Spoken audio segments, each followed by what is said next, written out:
Abram a sua Bíblia comigo, por gentileza, em Josué, capítulo 6, versículo de número 1. Ora, pode se colocar de pé quem encontrou. Ora, Jericó cerrou-se e estava cerrada por causa dos filhos de Israel. Nenhum saía, nem entrava. Então disse o Senhor a Josué: Ora, tenho dado na tua mão a Jericó e ao seu rei, os seus valentes e valorosos. Vós, pois, todos os homens de guerra, rodeareis a cidade, cercando a cidade uma vez. Assim farei por 6 dias. E 7 sacerdotes levarão 7 buzinas de carneiro diante da arca. E no 7º dia rodeareis a cidade 7 vezes. E os sacerdotes tocarão a buzina. E será que, tocando-se longamente a buzina de carneiro, ouvindo vós o sonido da buzina, todo o povo gritará com grande grita, e o muro da cidade cairá abaixo, e o povo subirá nele, cada qual em frente de si. Amém? Senhor, que essa palavra venha de encontro com aquilo que essa igreja está buscando, Pai. Quando eu falo igreja, não é o templo, eu falo cada um dos que estão aqui, Pai. Que venha de encontro, para que eles saltem muralhas, que derrube a Jericó, que prende a vida de cada um em nome de Jesus. Amém. E graças a Deus. Podem se assentar. Para eu falar dessa passagem bíblica, eu tenho que voltar um pouquinho no tempo bíblico. Quando nós lembramos de como tudo começou, o povo ficou aprisionado no Egito. E o faraó colocou aquele povo como escravo. E eles ficaram por muitos anos escravos ali dentro do Egito. Mas o Senhor, na sua benevolência, leva esse povo a uma liberdade, em rumo a Canaã, uma terra que emana leite e mel. Significa o quê? Uma terra boa, uma terra farta, uma terra que não haveria necessidade de nada. No meio do caminho, esse povo duvida daquilo que Deus estava dando. Esse povo murmura, reclama: antes eu tivesse ficado no Egito do que estar aqui no deserto caminhando em rumo a Canaã. Deus fez muitos milagres, abriu o mar para eles passarem. Quando não faltava comida, desceu o maná do céu. Deus deu tudo para eles, mas esse povo murmurava, reclamava. Temos várias passagens que eu não tenho por que citar hoje, mas é tremenda essa passagem bíblica porque ela é extensa, mas é uma história que é gostosa da gente estudar. É boa para a gente ouvir. No meio desse povo, Moisés escolheu 12 homens, e esses 12 homens tinham por obrigação ir sondar a terra. Quando chegaram lá, eles viram que existiam gigantes naquele lugar. Automaticamente se sentiram inferiorizados. Muitas vezes, na vida de vocês, vocês colocaram gigantes que não existiam. Olharam para uma promessa de Deus e não creram nessa promessa. Acharam que era melhor prestar atenção nas dificuldades do que na promessa que Deus tinha dado. Deus tinha prometido Canaã para aquele povo. Mas eles voltaram. De quem foi? 2 disseram: a terra é boa e Deus vai nos honrar. E o resto? Tem gigantes, é perigoso. E isso tudo levou para que todo o povo chorasse uma noite. Tanto que Deus vira e fala assim: escuta, para tudo. Diga ao povo para parar de chorar e marcha. Chega de lamentação. O próprio Deus ficou indignado com aquilo. Você acha mesmo que as suas lamúrias e os seus choros agradam a Deus? Ele sabe o que Ele prometeu para você. Igreja, quando você foi gerado, talvez o seu pai e a sua mãe nem queria que você nascesse. Talvez o seu pai abandonou sua mãe antes mesmo de conhecer você. Então por que você viveu? Por que você nasceu se ninguém te queria? Porque Deus queria você. E Ele foi lá e preparou tudo. Quantos que não podem estar aqui, que a mãe tentou até aborto quando estava grávida de você? Mas Deus queria você, e Ele te colocou e te trouxe e te sustentou até aqui. Seja lá o que você está passando, Ele está te sustentando. Ele está te segurando pela mão, para que você chegue aonde Ele quer que você chegue. Desses homens que murmuraram, que choraram, eles andaram 40 anos no deserto. 40 anos. Desses 40 anos, só sobraram Josué e Calebe. O resto eu até anotei, 603.550 homens morreram no meio do caminho. E uma nova geração, os filhos deles, nasceram. Josué e Calebe, então, permanece vivo. Moisés, pouco antes de morrer, entrega uma palavra para Josué, através do Senhor. E Deus fala assim: o Josué vai ficar no lugar de Moisés. Mas o Moisés não vai atravessar o Jordão. Josué, então, aceita esse desafio. E começa, então, a entrada do povo de Deus na terra prometida. Só que tinha um problema. Eles tinham que atravessar o Jordão. E atravessar o Jordão não era algo fácil. O povo de Jericó já sabia das especulações do povo de Deus e sabia que a intenção deles era entrar naquele lugar.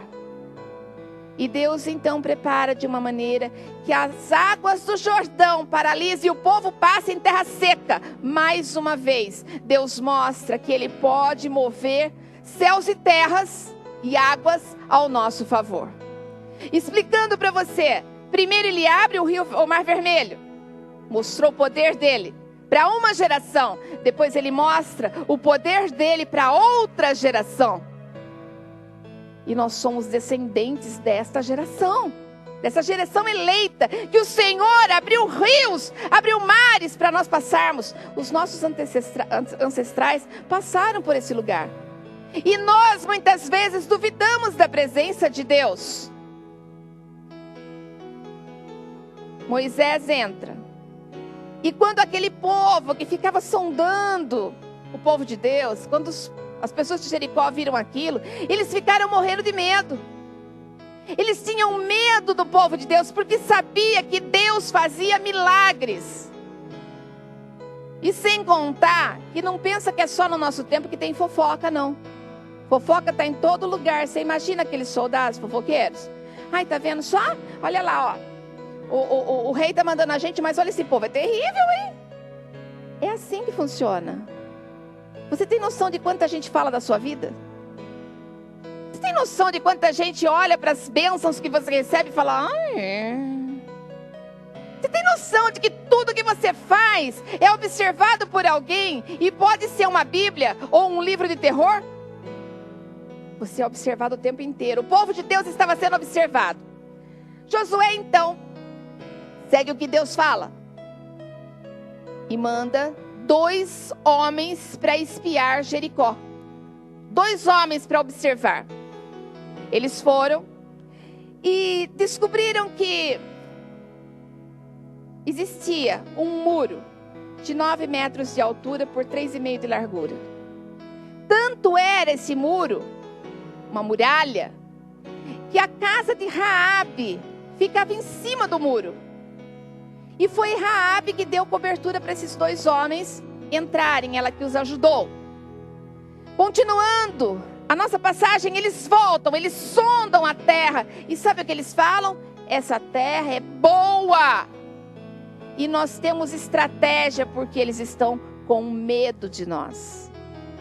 Josué, então, pega aquela situação, mas ele toma uma posição, e se estão com medo, vão perder? Não. Josué busca a Deus. Ele busca saber o que Deus tem de estratégia para ele. E o Senhor vem e fala com Josué e passa a coisa mais louca possível. Você vai, durante 6 dias, você vai passar em volta de toda a muralha com os seus homens em silêncio. Em silêncio. Na frente vai a Arca da Aliança. 7 sacerdotes irão segurar 7 trombetas, 7 buzinas. Cada Bíblia vai trazer numa linguagem. Esses homens, então, vão passando ali. Mas para eles estarem prontos para isso, Josué tomou uma outra atitude também baseada nas ordens de Deus. Todos os homens foram circuncidados antes. Todos os homens juntos aproveitaram assim que passaram o Jordão. Foi feita uma faca de pedra e todos eles foram circuncidados. Um respaldo de todos aqueles que disseram assim: eu sou de Deus, eu não estou murmurando, eu estou tomando uma posição, e essa posição me leva a fazer aquilo que agrada a Deus. Depois eles compartilharam e comemoraram a Páscoa, e assim que fizeram isso, eles comeram do fruto da terra, e automaticamente acabou o maná do céu. E a Bíblia diz que eles tiveram de comer daí em diante, depois de tanto tempo. Nós não vemos relatos bíblicos de que essa geração tinha reclamado do maná, mas a geração anterior reclamava do maná, reclamava de tudo que Deus dava, da água, de tudo. Josué então coloca aquele povo, e a palavra do Senhor diz que no 7º dia eles deveriam dar 7 voltas. E quando tocasse a trombeta,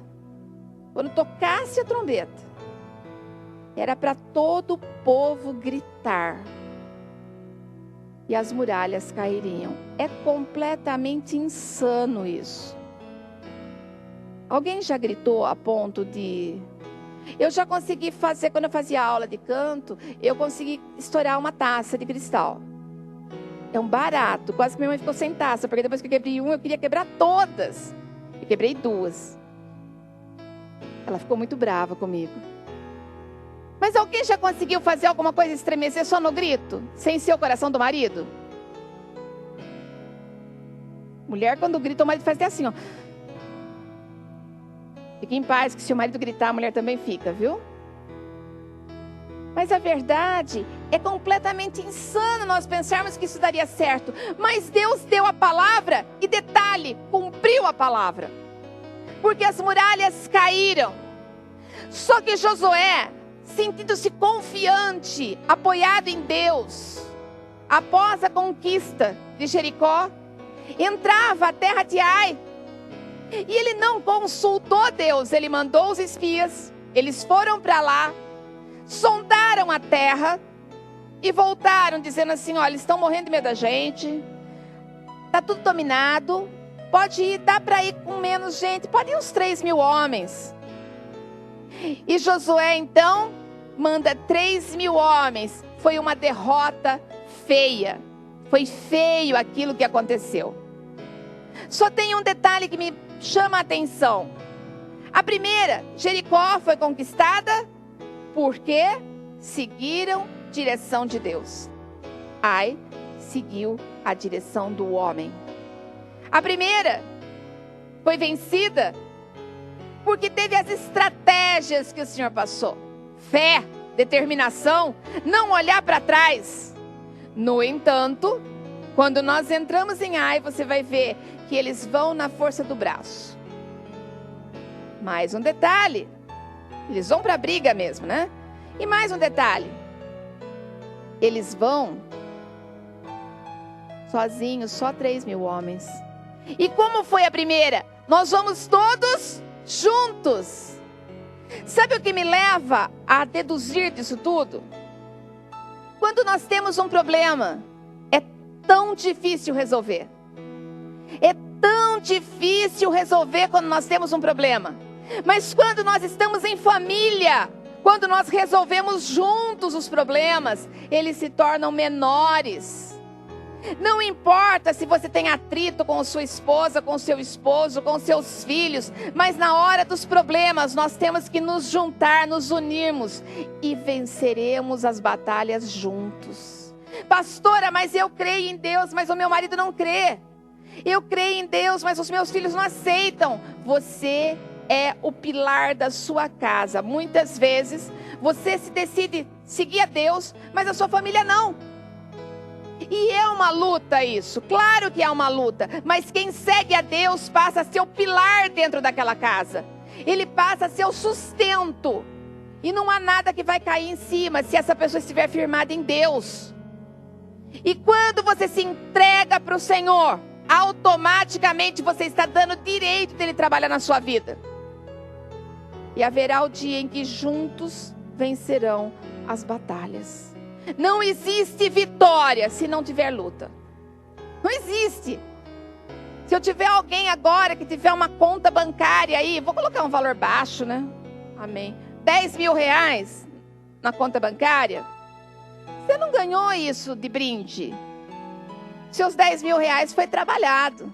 Teve luta. Alguns fizeram calo nos dedos para poder escrever. Outros ficaram com o braço doendo digitando. Outros fizeram calo na mão, carpindo, mexendo cimento. Cada um sabe como é que fez para conseguir isso daí. Se você tiver um carro zero, é a mesma coisa. Bom para você. Se você ganhou de brinde, eu trabalhei a vida inteira. E hoje Deus tem me dado muitas coisas de presente. Mas não foi sempre assim. E mesmo de presente, a gente sente que tem que trabalhar mais, porque quando é para Deus, a gente tem, daí a gente caleja o quê? Os olhos de ler a Bíblia, a mão de anotar, e estudar, estudar, estudar. Mas eu quero que vocês analisem o seguinte: existem muralhas na nossa vida, e essas muralhas têm que ser derrubadas. Cada um de vocês sabe aonde está a muralha. Talvez num vício, talvez na ira, talvez na briga, na vontade de largar tudo, na vontade de desistir, talvez na solidão. Eu não sei qual é a sua muralha. O que eu sei é que cada um de nós temos uma muralha a ser vencida, uma muralha a ser derrubada. E com esse texto eu encontrei algumas estratégias de vitória. Primeira coisa que eu encontrei é que nós temos que orar e depender de Deus o tempo todo. Não dá. Às vezes a gente vê uma coisa que a gente não gosta. E muitas vezes nós queremos falar porque nós temos razão. Eu vou falar porque eu tenho razão. Entrega para Deus. Se você puder falar numa conversa, converse. Mas se for para você falar numa briga, cala a boca. Se cale. Se cale. Oração e dependência de Deus. Já pensou? As grandes conquistas dependem de muita oração. Qual é a muralha? Qual é o seu sonho que está difícil de ser alcançado? Ora e persista. Dependa de Deus. Ora, persista e depende de Deus. Até hoje não teve uma oração que eu não fiz para Deus que eu não fui atendida. Não teve. Aquelas que não foram atendidas, às vezes demorou um pouquinho mais. Teve oração que chegou a demorar 10 anos para acontecer. Teve oração que demorou 5 anos para acontecer. Teve oração que eu fiz que eu até esqueci. Mas ela aconteceu. E tem um detalhe, mas não tem nada que não aconteceu. Porque toda oração que eu faço, eu falo assim: Pai, eu quero isso. Mas se não for bom para mim, o Senhor não permita que aconteça. E eu sei que aquilo que não aconteceu é porque não era bom para mim. Muitos de vocês que estão aqui já devem ter tido um primeiro namorado que não é esse que você casou, primeira namorada. Ou aquele paquerinha de escola, quando você tinha seus 7, 8 anos de idade, você falava assim: eu vou casar com esse cara. Eu vou casar com ela. Nossa, se ela falta, eu não tenho ânimo de ir para a escola. Você casou ou não casou? Sabe por quê? Porque Deus sabia que aquilo não era o melhor para você. Muitas pessoas estão hoje dizendo assim: eu queria ter estudado tal coisa, mas eu estudei outra coisa. Porque não era o melhor para você. Muitas vezes você quer algo que você fala: eu quero. Mas será que é o que Deus quer? Será que é o que Deus está esperando de você? Uma coisa eu sei: o que a Bíblia ensina é real. É o nosso manual de conduta. É o nosso manual de instrução. A segunda coisa que eu encontrei é que nós dependemos totalmente de confiar em Deus. Você confia em Deus? Ou ainda existe dúvida quando você pede alguma coisa? Enquanto existir dúvidas, as nossas muralhas não caem. Lutamos contra um inimigo já derrotado. Abra sua Bíblia comigo, por favor, em Romanos. Romanos 8:37. Romanos 8:37.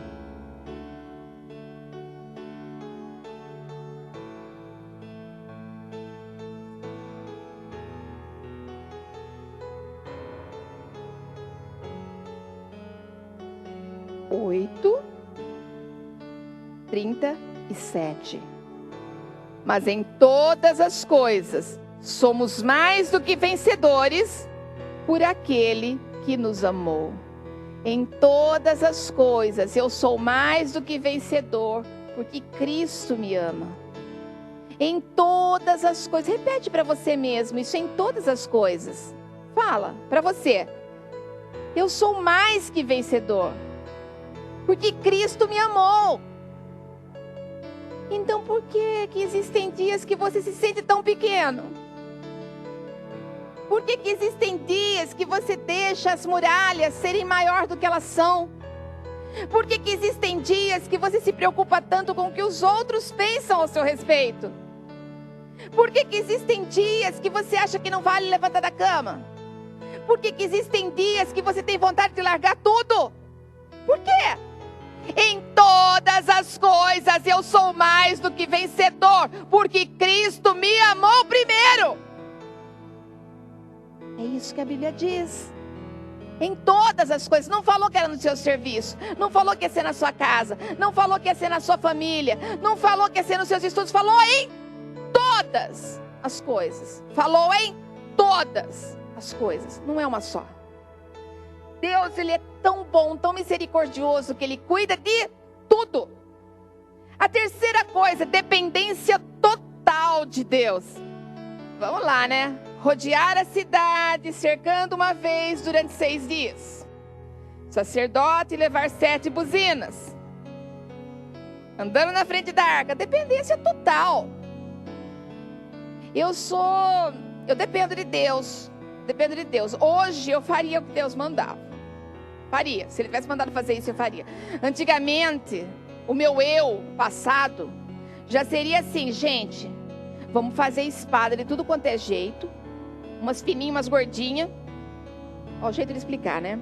Mas ó, não vai esquecer, leva canivete, faca, porrete, leva tudo junto. Que se a gente não vencer de um lado, a gente vence de outro. Esse é o meu eu passado. Hoje acho que até faria isso, sabe? Vamos buzinar? Vamos buzinar então. Vamos fazer uma carreata santa. Só que muitas vezes é difícil depender de Deus. É difícil acreditar que Deus falou, espera. Talvez para você tenha ouvido alguma vez assim, espera. Espere em Deus. Mas o tempo de Deus é muito demorado. Alguém já pensou isso ou fui só eu? Ai, gente, eu sou ansiosa. Então imagina como que eu sou. Imagina. Mas nós temos que entregar nossa ansiedade para Deus. É minha personalidade. Eu gosto de saber o que está acontecendo em tudo. Aí eu pergunto para você. A Bíblia diz, pastora. Eu fui repreendida esses dias porque eu falei que eu era ansiosa. Mas, pastora, a Bíblia diz: não andeis ansiosos por coisa alguma. Calma, a minha ansiedade não está prejudicando minha fé. Eu só gosto de estar a par de tudo que está acontecendo. Porque eu não quero negligenciar a palavra de Deus. Calma, calma. Mesmo assim o coração acelera de vez em quando. Mas eu sei que vai dar certo. Essa é a diferença, eu sei que vai dar certo. E por que você fica ansiosa? Porque eu sei que o resultado lá na frente vai dar certo, mas eu não sei o que vai acontecer aqui no meio do caminho. Só isso. Mas uma coisa eu sei, que mesmo que venham tropeços e mais tropeços, Deus é Deus que não mente. E Ele disse que em todas as coisas eu sou mais que vencedora. Uau, é amém essa palavra. E detalhe, na Bíblia, isso está... A minha Bíblia é uma Bíblia de promessa. Essa palavra está nas promessas de Deus. Ele prometeu que você, quando leva a sério a palavra dEle, você é vencedor. Só que tem um detalhe. Quando nós falamos depender totalmente de Deus, e fazer uma coisa doida dessa, vão ficar rodando, vão ficar buzinando, vamos gritar. É obediência. É seguir o que a palavra de Deus manda. Você pode ter todas as coisas, você pode ser vencedor em tudo, mas você segue aquilo que a palavra de Deus manda você seguir? Você respeita o seu irmão? Você ama a Deus? Você perdoa as pessoas que são difíceis na sua vida? Você abandona o seu passado e segue linhas novas? Você respeita pai e mãe? Você adultera ou não adultera? Casou? Leva a sério esse relacionamento? Na verdade não é nem quando casa, começou a namorar, já não tem nem que olhar para o lado. Ou sabe o que é ou não sabe. Se olhar para o lado, não é essa pessoa, então pode parar, pode parar. Não enrola ninguém não. Você segue o que está aqui? Você honra quem te dá honra? Você glorifica a Deus? Palavras básicas que estão aqui. E quando você seguir aquilo que Deus manda, pode ter certeza que em todas as coisas você é mais que vencedor. Estratégias de planejamento. Quando você quer derrubar uma muralha na sua vida, vamos dizer assim, ó. Eu estou com um problema com o meu filho. Meu filho começou agora recentemente, eu descobri que ele está usando drogas. Então eu tenho que ter estratégia de guerra. Pera um pouquinho. O que eu vou fazer? Deus, o que o Senhor quer que eu faça para trazer meu filho de volta? Não adianta, escuta igreja, se você um dia passar por isso, não adianta você bater no seu filho. Não adianta você espancar ele. Quero deixar uma coisa bem clara, só entra em drogas e bebidas e qualquer outro tipo de vício quem não está bem. É uma fuga. É uma fuga. Quem entra nisso está fugindo de alguma coisa. Se essa pessoa entrou nisso, descubra qual é a fuga do seu filho. Estratégia de guerra. Vou então entrar num programa para aprender tudo sobre drogas ou tudo sobre bebidas. Como que eu tenho que me relacionar? Não vai ser batendo no seu filho, porque quando ele sentir a dor, ele automaticamente vai buscar mais drogas. Se ele estava na maconha, ele vai para o crack. Se ele estava no crack, ele vai para a heroína. E tantas outras coisas. Filhos, estratégia. Marido, estratégia. Esposa, estratégia. Patrão, estratégia. Não é que você não sabe o patrão que eu tenho. Estratégia de guerra. Estratégia de guerra. Mas o meu patrão, ele é insuportável. Estratégia de guerra. Sorria para ele mais. Mas ele me maltrata. E daí? Pergunta se está tudo bem. Compra ele. Uma palavra que jamais um pastor deveria dizer. Compra ele. A Bíblia diz em Provérbios que as pessoas difíceis a gente deve de presentear. Está lá em Provérbios, não foi eu que inventei. Eu já fazia isso muito antes de ler Provérbios. Quando eu li, eu falei assim, estava no caminho certo. Talvez seu patrão goste de um docinho, leva um docinho para ele. Talvez ele goste de canetas, coleciona, compra uma caneta para ele. CD, um tipo de música, um tipo de literatura. Pastor, eu não tenho dinheiro nem para comprar comida para mim. Investe no seu patrão, porque é ele que vai investir em você. Estratégia de guerra. Minha mulher tá o cão chupando manga. Deve ser TPM isso. Compra um bombom. De preferência uma caixa inteira de chocolate para ela. Estratégia de guerra. Deus deixou tudo no manual de conduta dele. Tudo. O nosso manual de instrução é perfeito. Planeja. Josué foi lá e planejou. Você vai na frente, você vai atrás, a arca está aqui, os homens estão aqui, todos vão ser circuncidados, todos vão compartilhar da Páscoa. Nada sozinho. Se você dentro da sua casa estiver sozinho, automaticamente você não está. É você, Pai, Filho e Espírito Santo. Vocês estão em 4. Não estão sozinhos. Não estão sozinhos. Quando você pensa que você está só. Esses dias eu fiz uma brincadeira, acho que foi com o Bruno. Acho que foi. A igreja estava vazia aqui. tinha chego ninguém. Aí o pastor falou assim, cumprimenta quem está do seu lado. Não tinha quem cumprimentar, só tinha o Bruno e a Jo e quem estava trabalhando. Aí eu fui lá assim, para todas as cadeiras. O que você está fazendo? Pai, Filho e Espírito Santo e uma comitiva de anjos? Como assim? Nós nunca estamos sozinhos quando nós estamos em Cristo.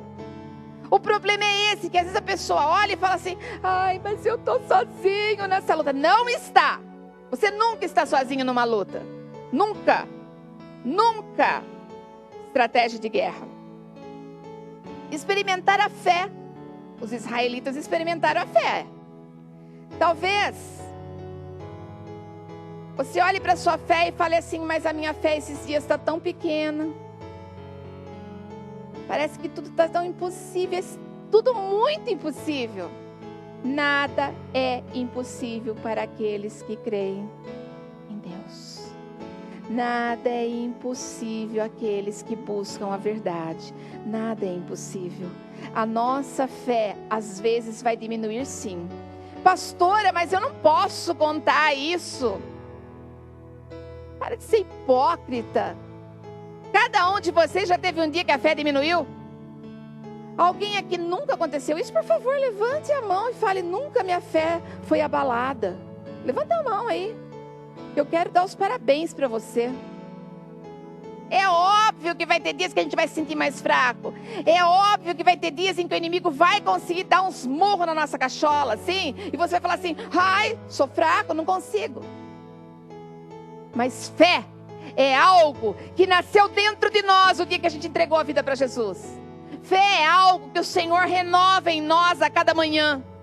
Fé é algo que nós cultivamos com a nossa maturidade espiritual. Fé é algo que nós sabemos que está dentro da gente. Porque mesmo quando tudo parece impossível, lá dentro de nós diz assim, mas vai melhorar. Você está vendo tudo de ponta cabeça, está lá moado no canto, chorando, numa cama deitado, mas você diz assim, dentro de você aquela vozinha diz, tudo vai passar. Tudo passa. E essa é uma fé que está escondidinha dentro daqueles que dizem que não tem mais fé. Se você conversar com um andarilho, a maioria deles são ex-filhos de pastor, filho de pastor, ex-cristãos, ex-diáconos, mas conhecedores da palavra. E eles dizem assim, para mim não tem mais jeito. Alguém já ouviu isso? Para mim não tem mais jeito. Só que uma coisa eu digo, a fé ainda está lá dentro dele. E sabe por que eu falo? Eles ainda lembram dos versículos, eles lembram de alguns louvores, eles lembram quem foram. Só que só de saudosismo ninguém chega a Deus. Vai ter que ter uma hora que ele vai se posicionar. Alguns se posicionam, outros não. Outros não chegam aí, não dá tempo. Mas nós precisamos então experimentar a fé dos israelitas. Vamos seguir o que a palavra de Deus manda, mesmo que seja meio absurdo. Se Deus mandar você levantar às 3 horas da manhã e falar, acorda e ora. Quantas vezes que Deus não me deixava dormir. Eu lembro até hoje, quando foi minha primeira ministração, que eu fui dar ministração sobre cura. Muitos dias sem dormir, eu começava a cochilar, fazia assim no meu ombro, ó, acorda. Eu orava e cochilava de novo. Acorda. Mas olha, isso foi muito tempo. Eu acordava com o olho inchado assim, ó. Deus, eu não sei o que o Senhor quer de mim, mas estou orando. O que mais que o Senhor quer? Um telefonema. Preciso que você vá agora ministrar cura. Tá bom, Deus? Era meu sonho ministrar cura. Era meu sonho poder fazer isso. Pensa, daquele dia em diante eu dormi que nem uma pedra. Deus só estava mandando eu orar para estar pronta para aquilo que viria. Deus, Ele vai mandar a gente fazer umas coisas muito loucas. E o que são essas coisas loucas? Provas para ver se nós temos fé ou não. Provas para ver, era só um abraço. Provas para ver como está o nível da sua intimidade com Deus. Muito bem. santidade e compromisso. Seja santo como eu sou santo.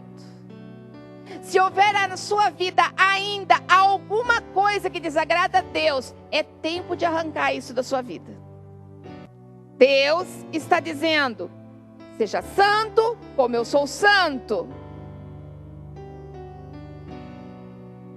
Deixa eu pegar um versículo aqui que eu separei para vocês.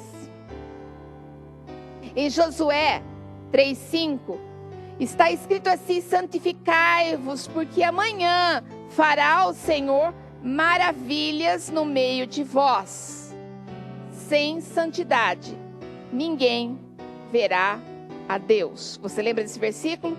Repete comigo: sem santidade ninguém verá a Deus. Não verá suas obras, não verá seus milagres, não verá nada sem santidade. Pastora, mas é impossível ser santo. Não. Se você ainda diz que é impossível ser santo, é porque você ainda não permitiu que o amor de Deus reinasse em você. Porque quando nós deixamos Deus tocar em nós, as vontades do mundo vão passando.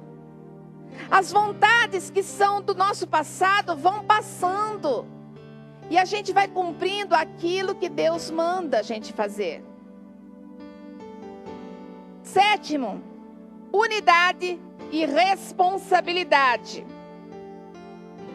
Existem situações em que nós nos vemos parados, prostrados, mas uma coisa eu quero falar para você: unidade. Nós temos que ser um com Deus e termos responsabilidade de não regredirmos, não desistirmos. Se eu estou orando por um emprego, eu não vou desistir daquele emprego. Se eu estou orando pelo meu casamento, eu não tenho que desistir do meu casamento. E vai surgir problemas, hein? Ah, vai surgir problemas, sabe por quê? Porque esses problemas vêm para fazer você desistir. Eu quero emagrecer, mas aí de repente as coisas difíceis vêm. Sabe o que é? Sabe o que são as coisas difíceis? Aquela torta maravilhosa, aquele churrasquinho. E no churrasco tem que ter panceta, tem que ter aquela costela bem engordurada, feita no bafo. Para pensar. E aí, meu alvo, qual que é? Emagrecer. Mas só um pedacinho não faz mal para ninguém. Infelizmente, é exatamente assim que o inimigo trabalha. Eu estou só na água, tirei refrigerante. Ai, gente.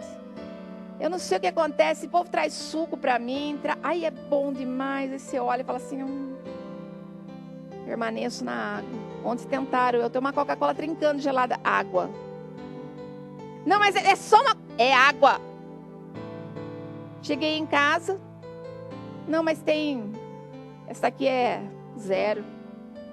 Então tá, né? É 0. Tá bom, é 0. Mas se era só água, não podia ser 0 também. Vocês estão me entendendo como o inimigo trabalha? Ele trabalha nas pequenas coisas para ver nossa resistência. Responsabilidade e unidade. Eu tenho que ser um com Cristo. E tenho que ter responsabilidade com aquilo que eu me ponho a fazer. Tocar trombetas e dar um brado de vitória. O que é tocar trombetas? Hoje você não tem mais um chofar cada um em casa. Quem tem um chofar em casa aqui? Algumas pessoas eu sei que tem.